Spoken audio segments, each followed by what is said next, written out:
last time I saw your beautiful face was on The Walking Dead when you put in one of the most amazing performances that I have seen in a long time. It was scary. It was traumatic. It was, I mean, the depth of it was just ridiculous. And now you have a new film that you're not only starring in, but I think you also produced and wrote it because it had your name all over it. Directed, Directed it. You did all of the things. All of it. And I saw a couple of people from The Walking Dead, Fear of the Walking Dead in there too. So I was like, okay, she's borrowing from both to bring them in. Great acting. Let me welcome Tonya, another Tony Award winner. We doing Broadway today, y'all.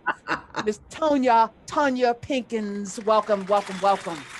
Thank you so much, Karen. I have to tell you that, like, you and Greg Carr, that's my church every week. So I was like, I was so excited to be here. And yeah, I was like, I got to go talk to those people. That's my tribe. Well, listen, that man, when I tell him tomorrow, he's going to be so humbled and overwhelmed by this outpouring. So you watched some, what's her name? Margaret Atwood. Were you reading her book? Were you inspired? I was like, what the hell is the opening scene? I was like, say what now? Say what now? Aren't black women, haven't we been doing the labor for this country since it began? Okay, so I don't want to give away because the opening scene, there is a black woman giving birth with a lot of white women around her, and her husband's got a noose around his neck. And I was like, where are we going from here? Like, it was a lot. So what inspired you? I felt like, as a black woman, always underestimated, always treated like I'm invisible, always gaslit about what I know to be true, what is inevitable. Like the 2016 election was inevitable. People treated me like I had two heads. It's like, if that white woman couldn't beat a black man, there's no way she's gonna beat a white woman. Like, white man, how you even think that's possible? So when I had a sense of how this election was gonna go in 2020, I was like, there's no point in talking to people about it. Let me write a story about it. Let me write a story about what the problem is in America. And let me put it in my favorite genre, which is horror. Let me talk about the things we don't talk about in America and show you how I see America. It's called The Red Pill. And there's a Matrix nod, of course, as well, and what I thought was interesting, and I wanted to ask you this, because it was discussed inside the movie, and then at the end we see there's this theme about white women not being trusted. Like, we can't trust white women. They're gonna infiltrate, even if they're your good Judies. At the end, they're gonna always do what's best for them, and you're gonna end up in sackcloth and chains. Is that how you really feel? Because that's what I got from it. Okay. Yes. You said yes. I mean, when I look back at my whole life of like, who are the people who like fucked me over and we weren't fucking? Let's go, Friday. Yes. So how do you really feel? Go ahead. Yes. Continue. Well, I feel like they get this pass as if they didn't have anything to do with white supremacy, and they have everything to do with white supremacy. They were running the schools that took the Native American children away from their families. They had plantations. They had books about how they were more cruel as slavers than anybody else, and yet they get to take over all of the diversity. Diversity, if it's a white woman, we've covered diversity. Yep. Wow. Yep. Tanya's here, y'all. Tanya's Yeah, not here. come for the game. She did not Here for it. not come for the games. Yeah. Chicago's own, Chicago, Illinois. She is not here to be played with, y'all. Okay. Say more. I mean, like, that's just been my life experience. Every time you think they got your back, but I've always said that liberals are more scary to me than a downright racist, because at least a racist is in integrity with themselves.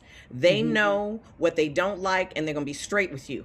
But with a liberal who is performing tolerance, when the shit gets real, they're always going to go for self-preservation. And so you just can't trust them. And I was like, people don't talk about this, but let me just show you what it looks like in a movie. It's, your friend has the idea and you say, let's do it. And it's black women. We birthed this country. We raised this country. We continue to save this country, and we are not centered. And so I wanted to make that story. And because that's just how I see it, and I've never seen anybody talk about it as straightforward as I do in Red Yeah. Pill. Oh my gosh. Yeah. You were very direct. And I was like, all throughout it, I was like, she knows what she knows. You're like, I'm leaving. I'm going to another country during this while because I already know what's going to happen. I was like, she's right. You're like, do you hear that? And no one else hears it. I'm like, the Black woman said something's going on. We need to follow her. She said, we need to get out of here. Something ain't right. Where the keys? I need to go. I'm like, follow her. And they weren't listening to you. And it was like, oh, you don't know what you're talking about. Pat on the head. You're just overreacting. And 99.9% of the time, we are not overreacting. We are absolutely with our finger on the pulse. We have pattern mind because our lives depend on it, our children's lives, our family's lives. So we have to pay attention to the patterns. When the lambs are calving, that this is time to, harvest this. So we see what's coming before it's coming. So let's have this conversation. Tanya Pinkins is here, y'all. She won. I think you won a Tony for Jelly's Last Jam. Yes, musical. ma'am. Yes, best featured actress, because you are all of that. And let me tell you, when she performs, it is everything. But she also is a person who lives in this world. And I feel like we're in this inflection point. We've talked about this quite some time, both in class with Carl on these airwaves on Sirius XM. And I feel like the window is slowly closing. I said this at the beginning of the pandemic after George Floyd, that we have a very short window to break through and make some things happen. And I feel like we've been compromised. Our leaders have been compromised. People get checks dangled in front of them. They do strange things for change. There are very few people who are willing to actually put it on the line. And as a result, here we are back again, litigating things we've been litigating for the last, 100 years. And I don't see movement. I'm talking about this particular season. From the time I started on these airwaves with Mike Brown being killed that week that I started in a trial run to George Floyd, policing hasn't changed in this country. And Black men and women are still being killed. So what's the solution? Well, I'm going to just speak truthfully. In the Great Iroquois Confederacy and in the Inuit culture, they have something that they call a kunlangeta. And a kunlangeta is someone that the tribe has determined is someone who rapes and kills and steals and is irremediable, that they can't, they do not help the community, and they are a detriment to the community. And in those cultures, the Iroquois Confederacy and the Inuit culture, when the community determined that about someone, it was someone was to take that person on a trip and push them off a cliff. Oh. And I feel like I don't know that they're remediable. I listened to you all talk about exterminate all the brutes, and it's like the Chinese, they have the long game. They're gonna be here after North America falls. They had gunpowder from the 13th century. They didn't go around trying to kill everybody else in the world. These people, ISIS papers, they recognize that evolution is not on their side. Okay, they're not reproducing, they're not replacing themselves. This is a grab for, if I can't have it, nobody gonna have it. If I'm going out, I'm taking everything with me. And so it is actually behooves all of us who have any sense to go, we can't train them, we can't educate them. We must figure out some other way to wrest control from the children. We don't let children have guns and fire, because they have shown us for 400 years that it is definitely their intention, and they're speaking very clearly about it now. In 2022 will be the end of the Western world. If they get the House and the Senate back, that's the end forever. Yeah, and it looks like they will. And it looks like, probably the presidency in 2024, no matter what happens. And so politically, I've been talking about this on these airwaves. Let's get prepared for, because there are a lot of things happening at the same time. Fortunately, as Plaskett, Congresswoman said, we can walk and chew gum. So let's walk and chew gum. Let's do all of the things that we need to do. And so you're using your art. Red Pill is the movie. I'm imagining there's some other things coming, and knowing what you know and watching Hollywood, because there's a shift there too. We might get a Black Superman. People are. Well, now it's like Get Out. All of that is Get Out. Let's just take some white things and put a black body on it, okay? Do we need to redo their thing in black? Like we don't have IP that comes out of us all the time that we was making thousands of years before and can go into the future. Like that does not satisfy me. Did you like Lovecraft with the Hippolyta journey? I loved Lovecraft because I love seeing Misha Green be creative and just do everything that she wanted to do. I just love that. She was doing something new and I'm like, yes. But that we got to go and do the remake of the Wonder Years. Okay. So I'm imagining you're also an Octavia Butler. Of course. Okay. You know I love me some Octavia Butler. Wild Seed is one of my favorites, and you know she knew what was coming. But it looks like somebody's going to be doing a dramatic rendition of it. I forgot who. Yeah, I'm concerned. Yeah, that's what I was going to ask you. Okay. All right. You know, because Wild Doro and Anyawu, oh come on now, come on, you got to go in deep. You cannot do a politically correct Wild Seed. Okay. Anyawu could turn into anything she touched, and Doro was killing everything he just looked at. Oh wow! Go ahead, Joyelle, jump in. I'm just so happy. I like. What's your favorite horror movie? Is one of my, because you say horror is your favorite genre. Where's I got different ones for different reasons. Like I love Halloween because you don't see anybody get killed. I loved Midsummer because it was in the daytime. You know, people think of Get Out as a horror, but that was a comedy to me. From the minute I saw that white woman smiling over the Patriots, I was like, bitch, it's evil. It's on. Yeah, exactly. Love it. You are. I didn't even know that she was all of this. Lit. You know, and it's interesting. You watch people from afar, you know, and you're like, she's got so much depth. And I wonder, you know, we just had LaChance on, and we had Philip Bailey on earlier, and it's like it's just been, you know, Joyelle is in what do you call that, musical camp or musical Broadway heaven? Broadway right musical camp you had today, huh? Oh yes, it's theater nerd. But you think about, you know, your navigation of your art. No, you could Sirius XM. You could curse. It's Friday. It's Vegas. Anything you say out your mouth. We started off with socks and pussy. So we did start off the show and underarms and funky underarms. That was how we started the day, and big noses. But you know, somebody that is this. I don't want to use the word woke. Understanding your history and being this well read. The frustration of watching the misrepresentation of us in art in so many levels. Like my most recent one during the pandemic was the Madam C.J. Walker miniseries on Netflix. Made me want to absolutely like fight.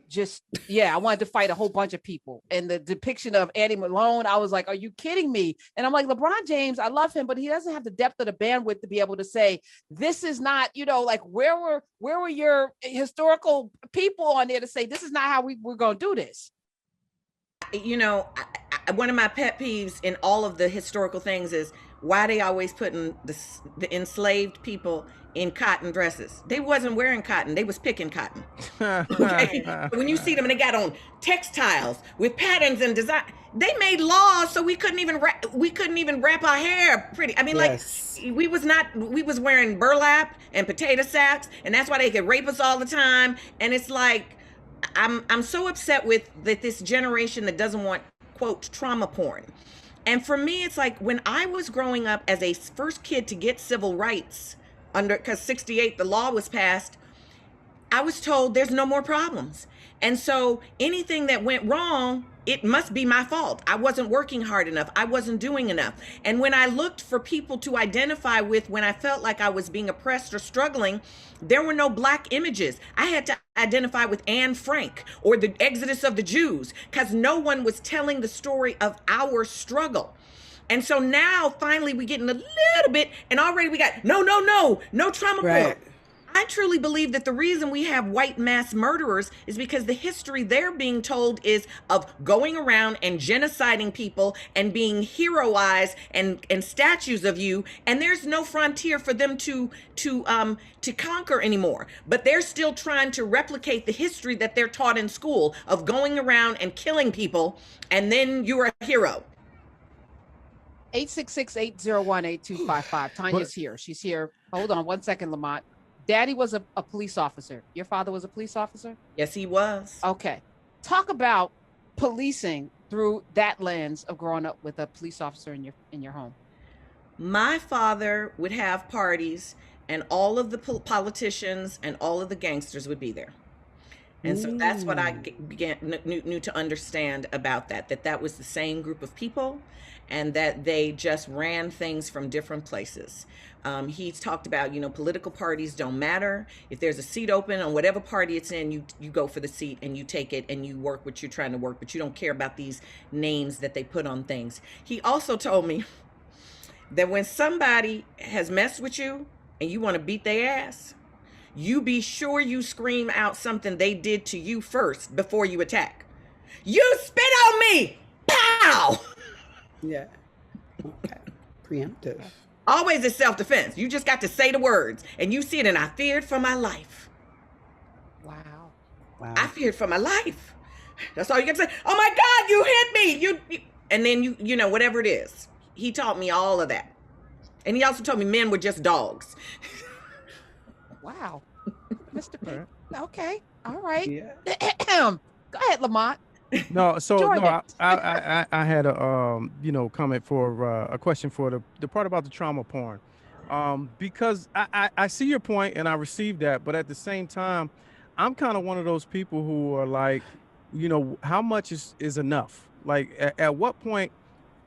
Sure, we're telling a story that rarely got told, but now I feel like it's getting told too much, and there are young people coming up now who are taking in this content, who think that our experience in America started with slavery, or our experience in the world started with slavery, and that's all that's to us. And so you'll get a story of pain and trauma, and then the sole white person that came and saved us in the end of the movie and the credits roll. How much is too much? So we're talking about different things. So first I want to say that my generation, I was getting beat with extension cords. So people don't get that. That's child abuse now. So we were experiencing some real in-person trauma. This generation, their trauma's in a phone. They look at the phone and they experience terrible things. Well, the brain doesn't know if it's real or if it's not. So I understand that because this generation, the last two generations since cell phones, have violence in their hands, it actually has shifted their brains in a way that because we were actually getting beat down, we had to get strong. I can look back and thank my mama for the way she treated me, which I wouldn't have wished on anybody else. But when I walked into the world, it was like, what you gonna do to me that I haven't already survived? Now, I don't know what the answer is when your violence is psychological and it's being fed to you all the time. I don't know what the answer is to that other than to put the device down.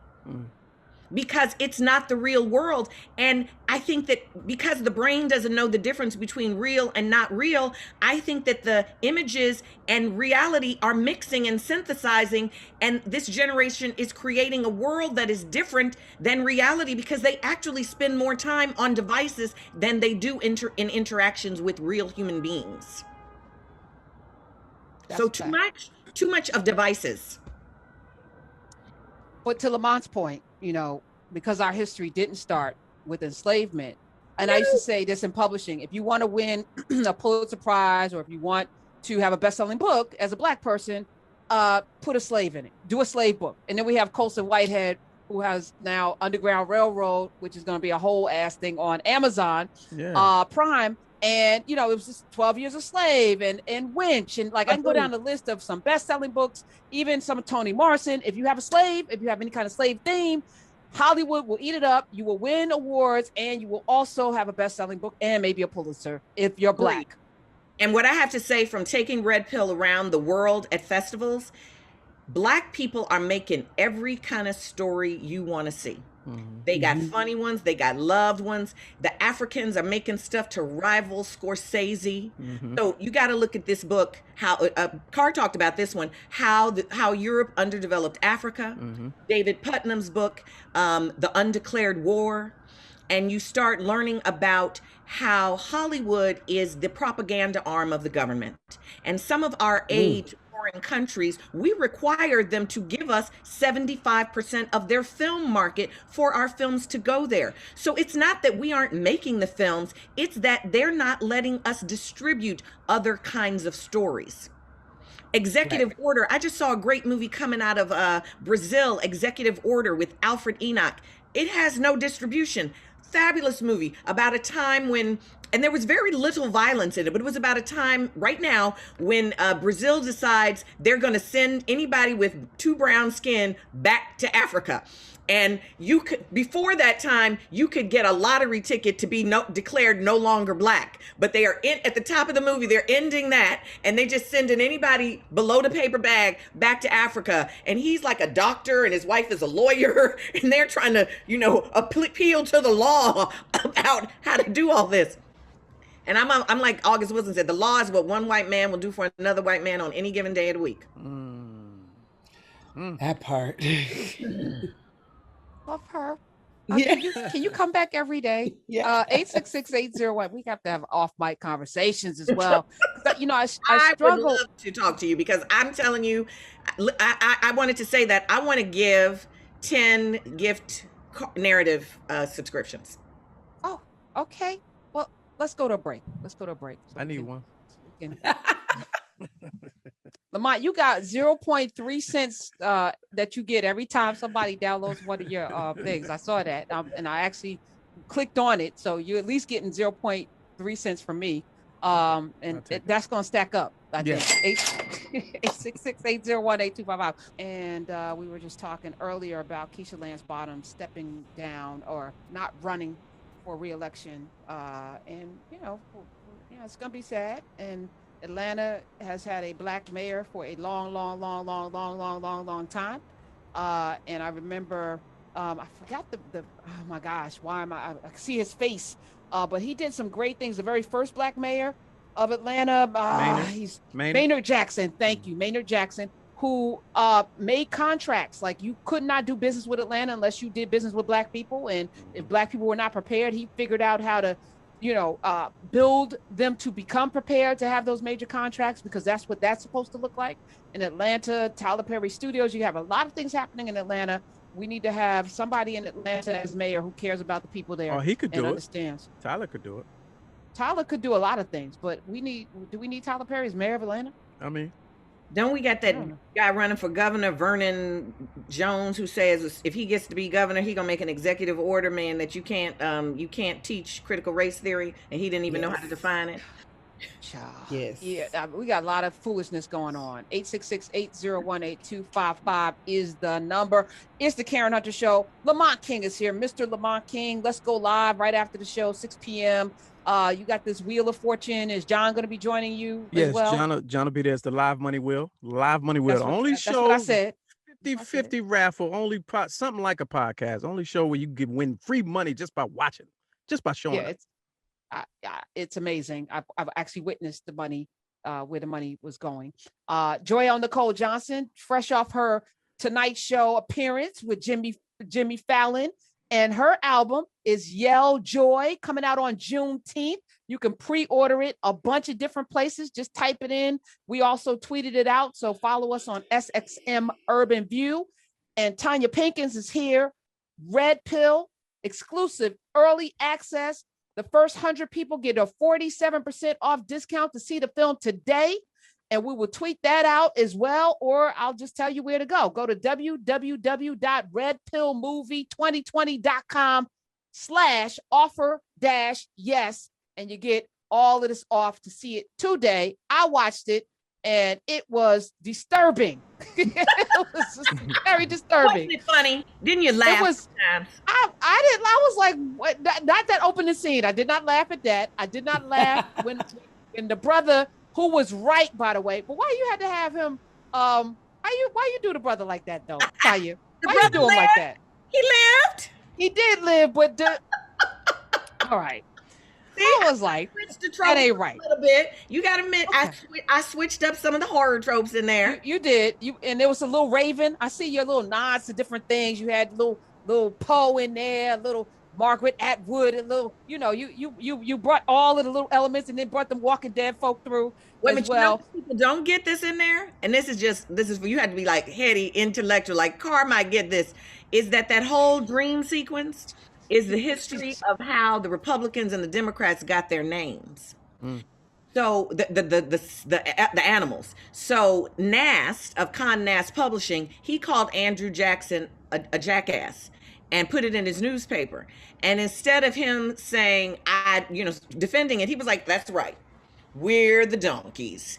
And that comes from an Aesop's fable about the donkey in the lion's skin, where this donkey wanted to scare everybody in the jungle, but he was a donkey. And then he found a lion skin and he put it on and everybody was scared. And he got so full of himself that he went to roar, only he brayed. And then they knew he was a donkey. That's how I feel about the Democrats. Hilarious. Okay, so let me ask you this. Are there roles that you are blocked for, or that people like, are they nervous about hiring you because you are very political and you are not quiet or docile? Absolutely. There are people who are never going to work with me because they know that I'm not going to be quiet about anything going on in the room that's not appropriate. Whether it's text, they know I'm not going to even come in the room. That, if you, I've been not working for Harvey, well, not the one, Scott Rudin, for a long time. And I've been telling people, and they're like, God, Tanya, you knew. Mm-hmm. Yeah, because if you listen, people will tell you. And so you have a choice. You want to go be in the room because he makes hits, or you want to just stay out of abusive situations. And I figured out very cool and clever ways to do it. My agents didn't even know. I'd be like, you know what? When they call to do the negotiation, say this, and then we get out of all of those kinds of situations. Because I just know who I am going to be in the room. And there are lots of people whose work I respect, and I know they're never going to hire me because I'm not able to go along to get along. Not when it's about integrity and what is the legacy you're leaving for the people who come after you. That's more important to me. Crazy.